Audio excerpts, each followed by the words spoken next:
দুপুরের ভাত পাতে এরকম একটা নিরামিষ তরকারি থাকলে কোথায় যেন মনে হয় আজকে একটু বাঙালি খাবার খেলাম। দেখুন তাহলে আপনারা এইভাবে করেন কিনা। ফুলকপিটাকে নুন আর হলুদ দিয়ে সেদ্ধ ভাপিয়ে নেওয়া হলো খালি। এবার যে মশলাটা বানাবো সেটা একটু গোটা গোটা থাকবে, মৌরি, আদা, কাঁচা লঙ্কা। এটাকে একটু থেতো করে নিয়ে একটু গোটা গোটা ভাব রেখে রেডি করে রাখুন।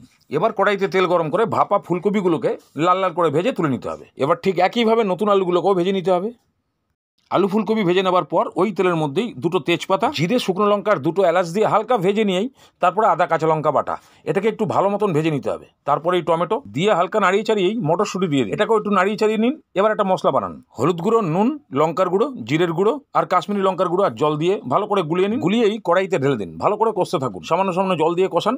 তারপরে সামান্য একটু চিনি দিন। নিরামিষ তরকারি মশলা পুরো কষে গেলে আলু ফুলকপি দিয়ে 2-3 মিনিট কষান। বাস, তারপরে গরম জল ওপর থেকে ঢেলে দিন, ঢাকনা দিন। ফুটে গেলে, সেদ্ধ হয়ে গেলে ওপর থেকে গরম মশলার ঘি দিয়ে নামান। কালকের রেসিপির প্রথম আধ ঘন্টায় যারা সঠিক উত্তর দিয়েছেন শাম্ব সাত্রা, কমল সর্দার, অপর্ণা শাসমল, সুধাঙ্গু মাঝি, আপনাদের সকলকে অনেক অনেক ধন্যবাদ।